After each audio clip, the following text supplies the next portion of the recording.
Subscribe to our channel and press the bell icon to never miss an update. Join the only official Telegram channel of RAU'S IAS Study Circle to get relevant material and important updates. Hello everyone and welcome to Daily News Simplified, your one-stop solution to detailed analysis of current affairs which are published in the daily edition of the Hindu newspaper and are totally and equally relevant for your UPSC preparation. Articles dated 7th of April 2022 are listed on your screen, and the timestamping for these articles is already given in the description box. So let us begin with the first article for the day. Here is the weekly assignment for answer writing practice. The question given on the screen is, considering the humongous energy requirement, India's nuclear energy aspiration faces hurdle in its implementation and expansion. Highlight issues faced in generating nuclear power in India and also put some measures to solve it. You have to answer this question in 250 words and try to submit your answer before Saturday to get it evaluated by the dedicated team of evaluators at RAU'S IAS. This article appeared on page 6th of Delhi edition Hindu newspaper, that is the editorial page.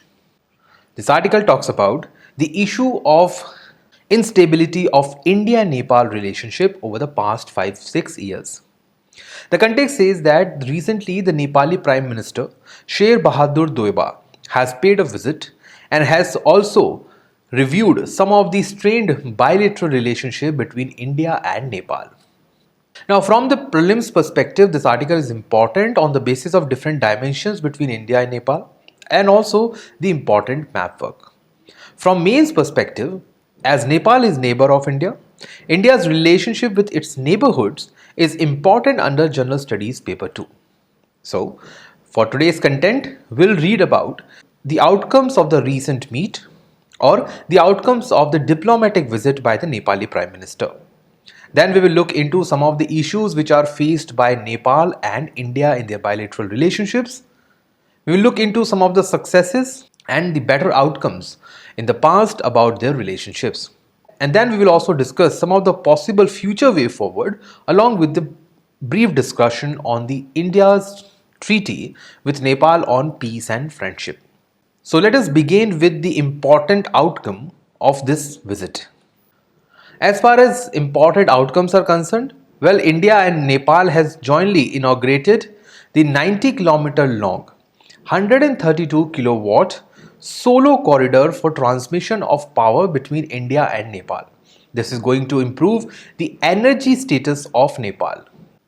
India has also granted the approval to the Nepal Electricity Authority for the purchase of power from Nepal coming to India. Now, Nepal has a potential of almost 40 gigawatt of hydroelectricity power, and if Nepal wants to export that, because the domestic consumption of Nepal is quite low. So, as India is the nearest neighbor which can sustain with the cheaper and faster supply of electricity, Nepal is looking for the export of power to India. And with this approval, Nepal will be able to export more power to Indian authorities. Nepal has also decided to join as 105th member to International Solar Alliance, on which we have already prepared multiple videos previously. Now, coming of Nepal, as Nepal is a subtropical country, coming of Nepal into International Solar Alliance has proved two things. First, that it has stood with the international platform where India is turning out to be a global leader. The second thing being that Nepal support India's objective towards clean and green energy in the future. As Nepal also has the very high potential of green energy, including the hydropower as well as the solar power, Nepal would like to have more collaboration with India on this front.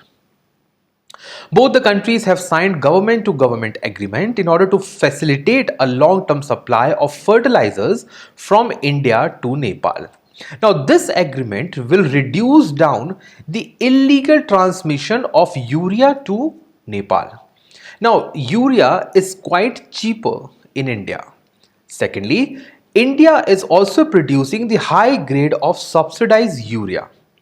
Now, as the borders between India and Nepal is quite porous, there is a consistent supply of urea from India to Nepal through illegal means. Now, this agreement will help to reduce down that illegal transmission, and Nepal will be able to procure the legalized and organized manner of fertilizers from India. Both the countries have also renewed their 5-year general supply agreement for the supply of petroleum products. Now, Nepal is a landlocked country. It relies on the nearest Bay of Bengal for the transfer of gas and oil. Kolkata port is the hub from where Nepal has the highest share of trading. Now, as India acts as a transit route to Nepal for the transfer of petroleum products as well as the other products related to energy, Nepal is looking to renew this agreement. Now, as both the countries have renewed this agreement, there will be a smooth supply of petroleum product. Now, Nepal does not import the crude oil, it imports the final product, that is petrol, diesel, kerosene and others. Because Nepal does not have a high grade of fractional distillation of crude petroleum in its own territory. Then both the countries have also inaugurated the first broad gauge passenger railway service which will connect India and Nepal in Jayanagar and Kurta section. Jayanagar lies in Bihar while Kurta lies in Janakpur, Nepal. Nepal has also lended in providing the full support in order to complete the projects in time-bound manner. This includes the construction of National Police Academy in Nepal, integrated checkpost at Nepalganj and Bharadwaj, which will increase the more organized patrolling by the security agencies, as well as projects under the Ramayan circuit, which also includes the development of Janakpur, the area which is known to be the birthplace of Sita in Ramayana. Indian Rupee card will now be functional in Nepal, and Nepal has become the fourth nation after UAE, Bhutan and Singapore to allow the functioning of Rupee card. Now, Rupee card is a form of electronic transfer of funds from one source to the other. Apart from Rupee, MasterCard, Visa and others are also allowed as a medium of exchange as far as plastic money is concerned. Apart from the recent visit, there are other important dimensions which shows a good level of cooperation between both these countries. India and Nepal have been conducting the joint military exercise with the name Surya Kiran. In fact, a separate Gorkha regiment have been functioning in Indian Army even before the independence. India has sent the National Disaster Response Force multiple times, even during the case of landslides, flood and of course the disaster of earthquake. South Asia's first cross-border pipeline for petroleum transfer have been inaugurated and constructed by Indian Oil Corporation Limited, which will connect the Motihari in India to the Amlekganj in Nepal. Now, this transfer of petrol from one place to the other in South Asia will bring the deeper strategic partnership between both these countries. As of now, that is in 2021, that is the previous financial year, shows that India and Nepal have a trade of about $8 billion.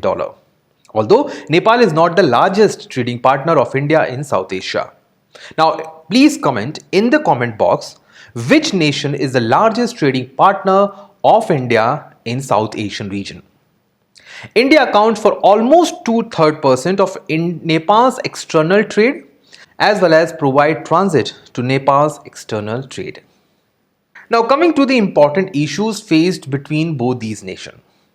Now, as India has reinforced the launch and expansion of BIMSTEC, which is acting as an alternative route to provide an international collaboration between the nation in South Asia with that of ASEAN.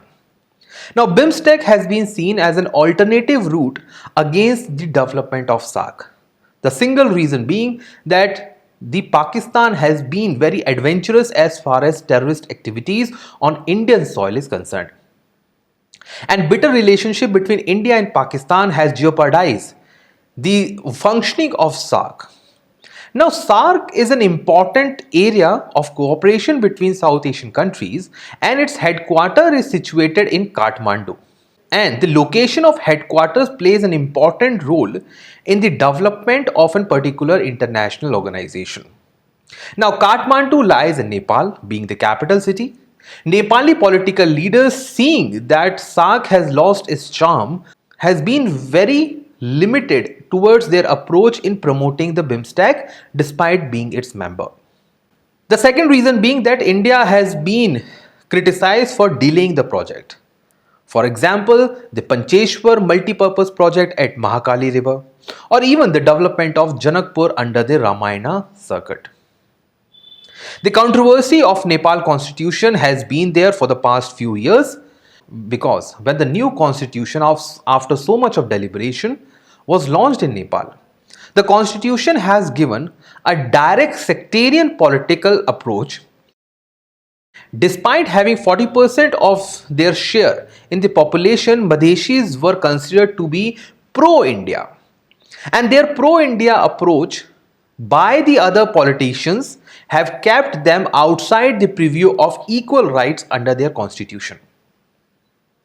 This has also promoted the anti-India instance. For example, the amendment to bring a new map of Nepal to show Kalapani territory as part of Nepal has been one of the good instances to show the anti-India instance rising in Nepal in the recent years.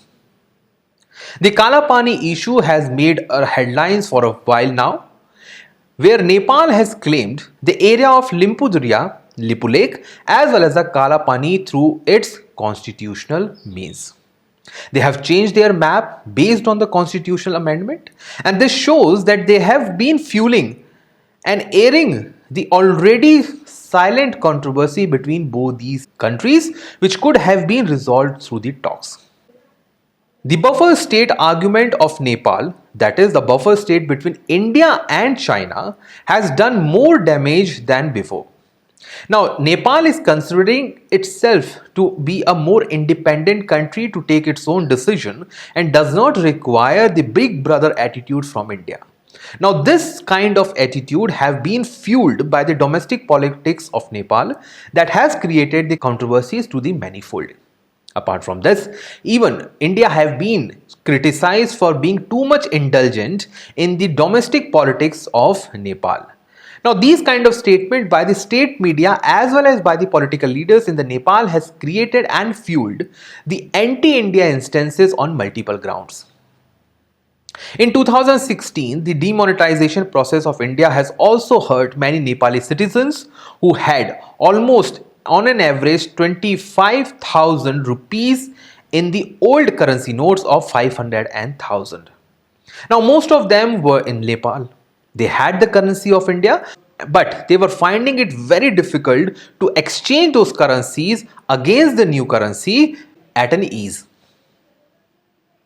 The border issues such as illegal transition, drug and arm trafficking, counterfeit currency and non-demarcation of borders on multiple fronts has created many other issues. Nepal has also been considered by the Indian security agencies to be a safe haven for the terrorist organization and their funding coming from the Pakistan. This was the reason why RAU'S chief paid a separate visit to Nepal recently in order to go through a better relationship on the front of terrorist organization. Now, coming to the Chinese angle. In the last 2-3 years, the inroads made by China towards the South Asia, especially supporting the countries around India, has been seen as an important setback in India's neighborhood first policy. In 2017, Nepal's Communist Party won the elections based on the anti-India rhetoric's blockage of 2015. This opportunity of rising the communism in Nepal was grabbed by China, and it meddled into the internal affairs of Nepal. And one after the other, there were events which showed that China has been looking into the inroads and making more progress than India in the political and the policy formulation of Nepal. Even the ex-Nepali Prime Minister KP Oli visited Beijing. They signed many agreements and negotiations, such as one on the transit and transportation to get access to 3 land ports of China. However, this is not feasible in terms of cost as well as distance, because the Indian ports, such as Port of Calcutta or Port of Paradip, are far more closer, have better and faster access, as well as the transition from India is quite cheaper and developed. So, in order to have better economy of scale, going to China for the international trade for Nepal would not be feasible. Nepal have also been conducting the joint military exercises with China, which is against the strategic inroads made by India over the past 70 years. China has also provided over $32 million as a military grant. Now, weaponizing the enemy's neighbor, because China considered India to be one of its enemy because both had the war relations in the past. Now, when China provided military grant to India's neighbor, it put cloud over the strategic partnership between India and China as well. However, China has been claiming that if India can provide the military support to Vietnam, one of the neighbor of China, China can retaliate the same with respect to Nepal. Now, the fight between India and China has been going through for a while now, but the beneficiaries of this fight have been India's neighbor in terms of money, power and muscle. China has also taken over India as the largest source of foreign direct investment, not the overall, but the foreign direct investment in Nepal. However, in 2021, that is middle of 2021, the Supreme Court judgment of Nepal changed the entire scenario. According to the Supreme Court, Sher Bahadur Doeba, who also showed a high level of confidence in the Nepali parliament, was made as a new Prime Minister of Nepal. And since the coming up of Sher Bahadur, the dimensions between India and Nepal has changed overall, and the diplomatic relations, which were in the lowest possible instance in 2019 and 20, are now seeing a rising sun. Apart from this, there are certain instances on which India should work upon. The first is the deeper utilization of neighborhood first policy, which India brought in 2014 after the coming of new government in Lok Sabha. Government has to start looking into all the dimensions possible, be it the cultural, soft diplomacy, Tech 2, Tech 3 diplomacy, or even the strategic relationship with respect to economy, energy and defense. India should also leverage its education diplomacy. There are large number of population from Nepal who have got the education in India. Those people have sentimental relationship with Indian population. So why not utilize those people in order to build good relationship through soft diplomacy with Nepal? India should try to balance the Nepali nationalism, because curbing the nationalism of a country can bring negative impact. So what India should do? India should try to balance the nationalism of Nepal along with the anti-Indianism. This was the major point which was highlighted in the article itself.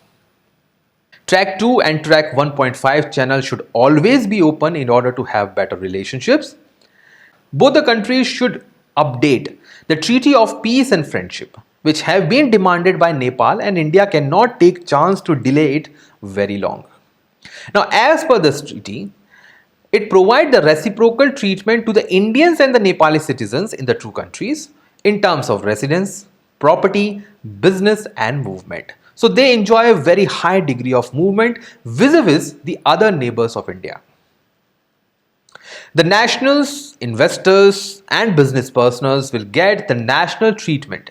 That is, if a person or a businessman from India is visiting Nepal, or a Nepali businessman is visiting India, they should be treated as the one of their own country. Then Nepal also get access to the weaponaries from India. Now there are certain issues with this treaty. The first one is regarding the permission or the defense buyout. Now Nepal is looking for more strategic partnership, but based on the treaty it has limited access. So both the countries, especially the Nepal, is looking for updating of this treaty and not the complete ruling out. India should also avoid the hands-off policy that leaving Nepal on its own fate. No. India should not only get engaged in the politics as well as the economy of Nepal without hurting their sentiment, but also look into the more engagement in all the fronts possible. So non-interference policy should be avoided by India as much as possible, because as more India remains away from Nepal, it will lay down the red carpet for China to a larger extent, which India at all cannot afford. And lastly, energy and the trade routes. More projects, more transfer of energy to Nepal, more easier access to the economic development of Nepal will work wonders for both these countries. Now, with this entire discussion in place, I will leave you with this question to practice. Highlighting the recent developments in India-Nepal relations, that is, you can take the instances from the recent meeting which was held. You have to identify the hanging issues between both these countries as well as provide the measures to resolve those issues. We have highlighted all these three dimensions, that is development, issues as well as measures, for you to answer this question in better manner. With this discussion in place, let us now move to the next article for the day. This article appeared on page 6, that is the editorial page of the Hindu newspaper, Delhi edition. The article has talked about the caged parrot. In Indian governance and Indian polity, caged parrot has been called for the Central Bureau of Investigation. The article itself has been written by the ex-director of Central Bureau of Investigation based on the speech which was given by Chief Justice of India N.V. Ramana recently. Chief Justice was giving a speech on the democracy, their role, responsibility of investigating agencies. In this, he has highlighted a nexus between the police and the political executive that has hindered the justice system across India. He has given some of these issues as well as some of the way forward in the article, which can help a candidate for the UPSC to frame a good answer for their General Studies Paper 2 with respect to non-constitutional quasi-judicial bodies. Now, from the article itself, it was clear that Chief Justice of India has highlighted the following issues in the criminal justice system of India. The first one is that India's criminal justice system does not uphold the democratic values.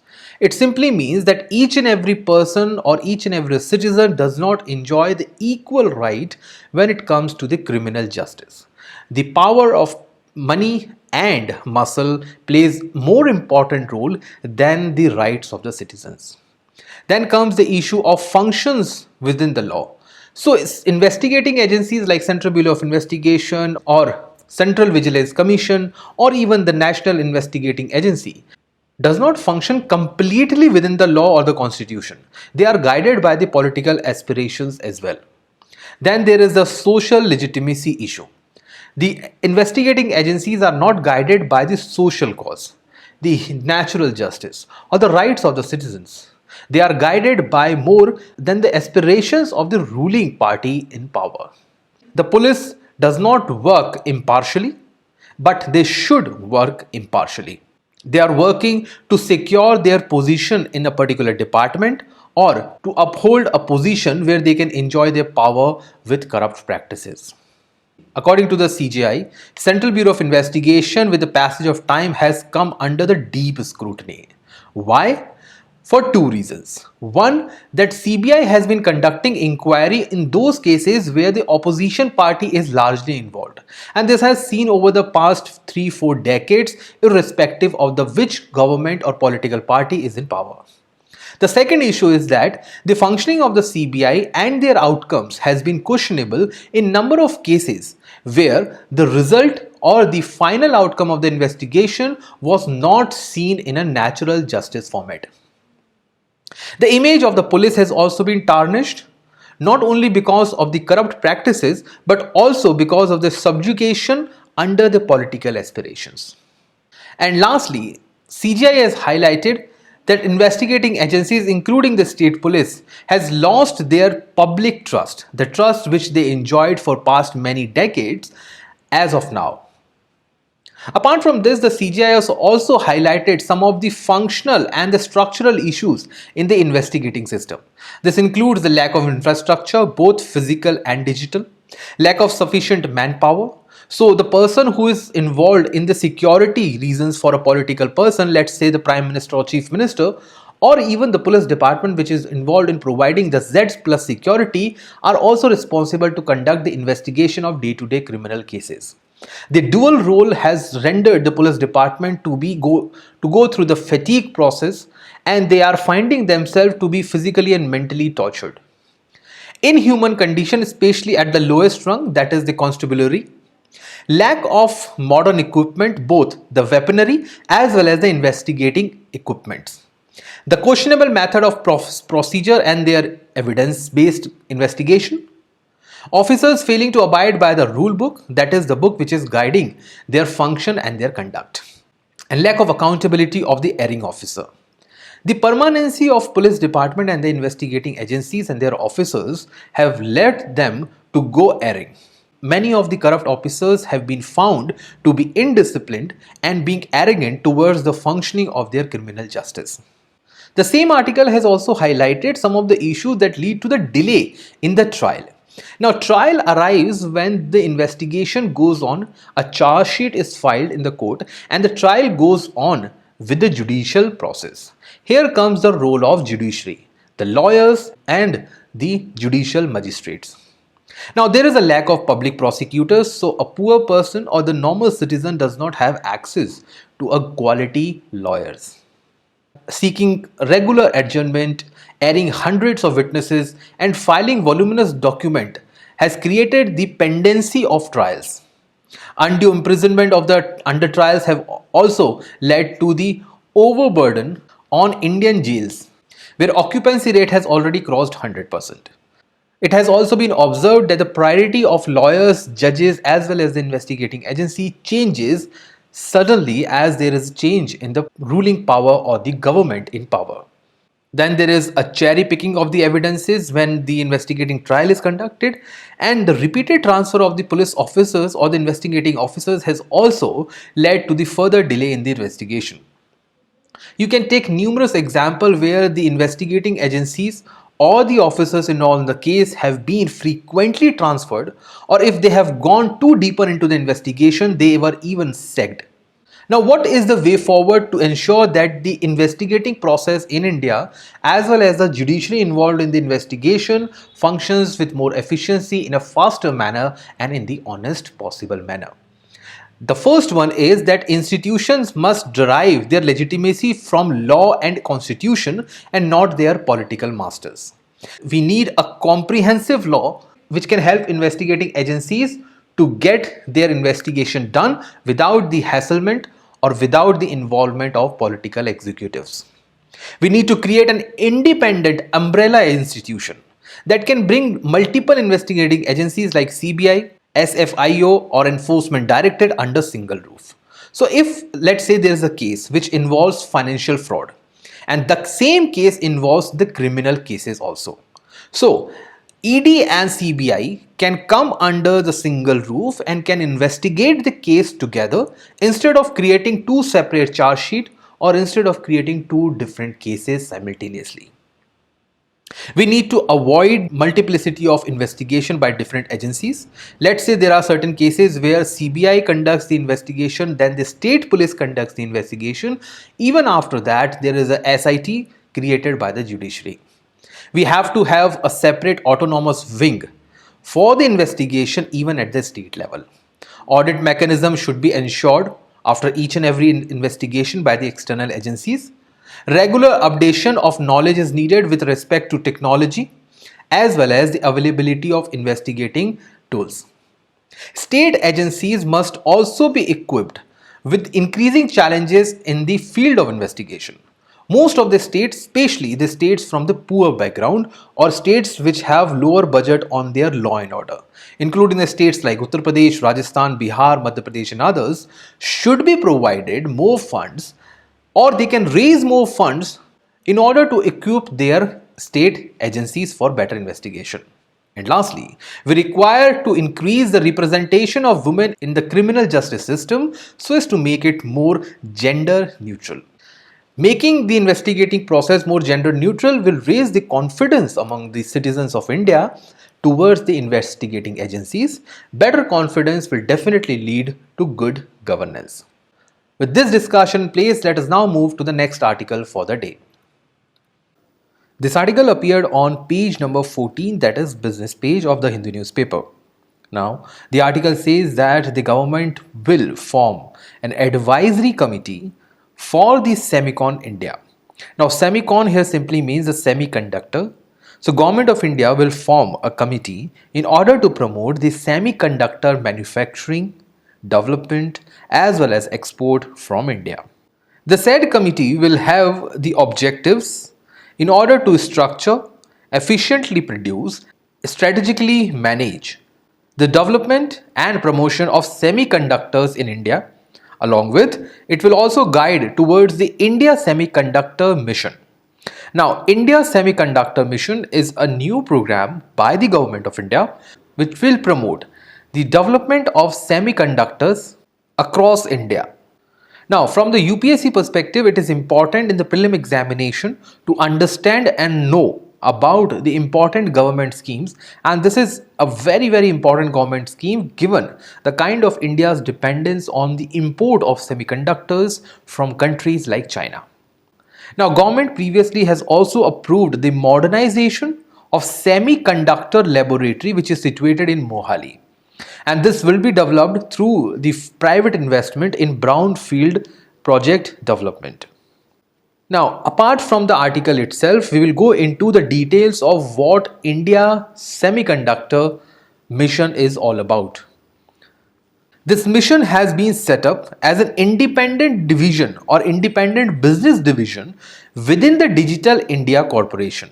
Now, Digital India Corporation is an entity which will look towards this mission, and this mission will focus upon the vibrant development of semiconductors and the displays and their design in India.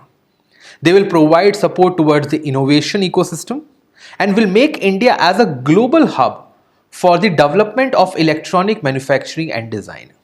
Now, the biggest issue which India is facing right now is that most of the devices, including the laptops, computers, mobile phones, and even the LCD screens that we use for our television purposes, most of these devices are imported from East Asian countries, including China and Japan.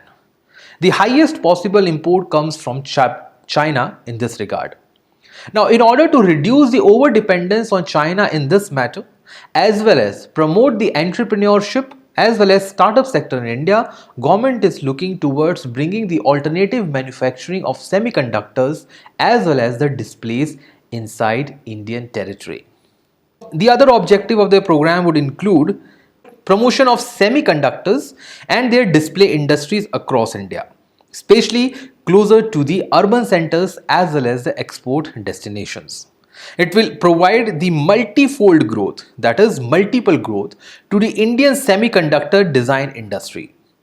It will also functions towards the indigenization of the intellectual property, that is producing the new semiconductors, their design and registering those design as intellectual property for India.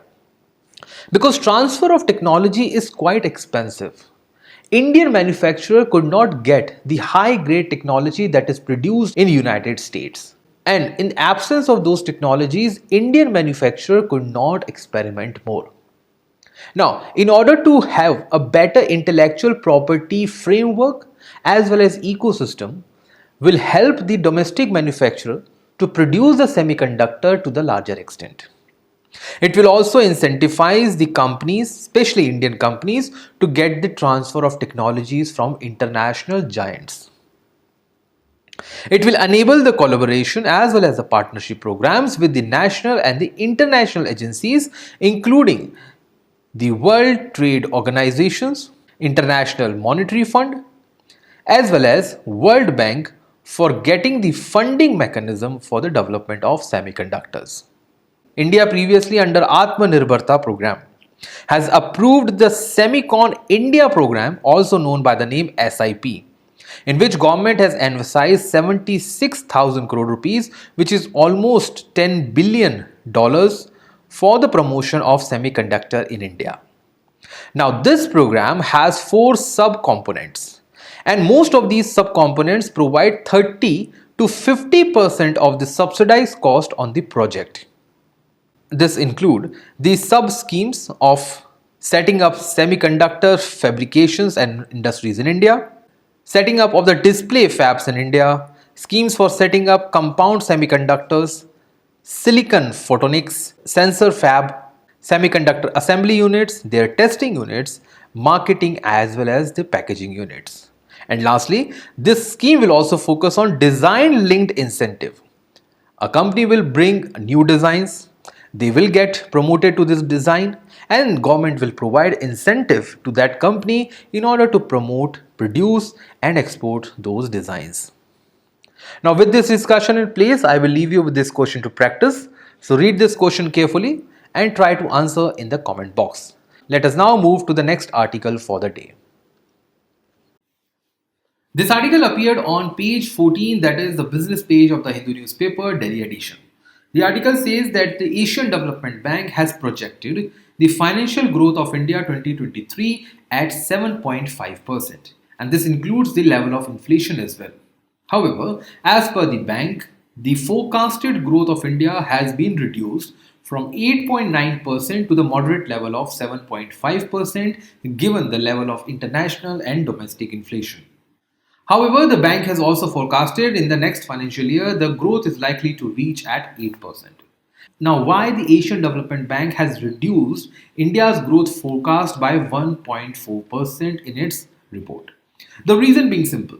First, that there is a Ukraine-Russian war which is going on, and this war has impacted the international supply of oil and gas. And this has caused a multiple effect on the oil prices in India, causing the inflationary pressure. And when the inflationary pressure is very high, it causes the reduction in the demand in the economy. And once the demand goes through the setback, it causes the setback to the overall GDP growth of a country.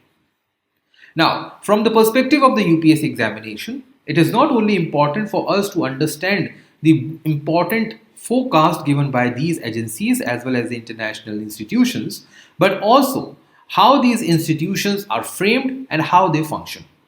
Now, in the prelim examination, UPSC can ask questions related to the international organizations. So let us understand the important aspect of Asian Development Bank in this regard.